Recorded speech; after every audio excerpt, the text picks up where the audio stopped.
যে ওরা জানে এই রাজ্যের কবে ফল বেরাবে দেখার দরকার নাই। মানে আমার ভবিষ্যৎ আমাকে তৈরি করতে হবে, এবং সে ভবিষ্যৎ তৈরি করার জন্য পশ্চিমবঙ্গ উপযুক্ত এবং আদর্শ রাজ্য নয়। তাই পশ্চিমবঙ্গ থেকে পরীক্ষার আগেই বলুন, পরীক্ষার পরেই বলুন, ভর্তির আগেই বলুন, ভর্তির পরেই বলুন, এ রাজ্যে থেকে কেউ তাদের ভবিষ্যৎ তৈরি হবে, মেধা যাদের আছে, প্রতিভা যাদের আছে, তারা এটা মনে করে না। তাই সুযোগ পেলে এই রাজ্য থেকে বাইরের রাজ্যে, সুযোগ পেলে এই রাজ্য থেকে বিদেশে পাড়ি দেওয়ার জন্য যে প্রবণতা, সেই প্রবণতা আজকে বাংলার ছাত্র সমাজকে সর্বত্র আমরা দেখতে পাচ্ছি। অথচ একদিন এই পশ্চিমবঙ্গে ডক্টর বিধানচন্দ্র রায়ের আমলে এই পশ্চিমবঙ্গে শুধু বাংলা নয়, সারা ভারত থেকে, সারা ভারতবর্ষ থেকে ছাত্রছাত্রীরা পড়তে আসতো, দক্ষিণ পূর্ব এশিয়া থেকে ছাত্রছাত্রীরা পড়তে আসতো। আজ উল্টো ট্রাফিক, বাংলা থেকে পালাও।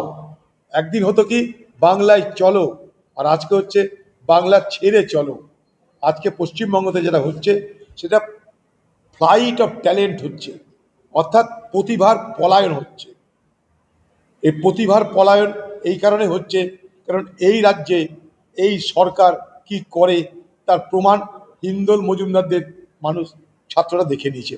কালকে একজন সাংবাদিক আমাকে বলছিল যে আমার বাড়ি থেকে পাশে থাকা একটা ছেলে, যেখান থেকে যাদবপুর ইউনিভার্সিটির দূরত্ব 10 মিনিট, সে যাদবপুরে ভর্তি না হয়ে চলে যাচ্ছে বোম্বে, সে কলকাতা আসতে চাইছে না। অথচ তার বাড়ির খেয়ে, মায়ের হাতের খাবার খেয়ে 10 মিনিটের রাস্তায় সে যাদবপুরে পড়াশোনা করতে যেতে পারে।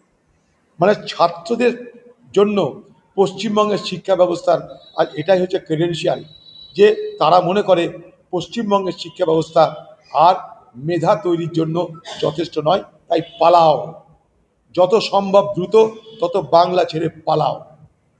ছাত্রছাত্রীদের মধ্যে যাদের মেধা আছে, এই বাংলা ছেড়ে পালাও।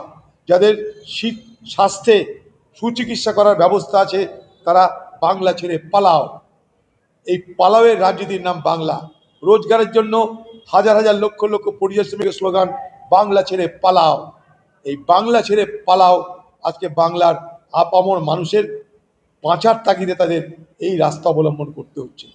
এই বাংলা ছেড়ে পালাওয়ের বদলে বাংলার মানুষ আপনাদেরকে বলবো, তৃণমূলকে তাড়াও। এই ভাবনার দ্বারা আপনারা আবিষ্ট, তৃণমূলকে তাড়াও, তাহলে কাউকে আর বাংলা ছেড়ে পালাও এই বাতাবরণের মধ্যে পড়তে হবে না।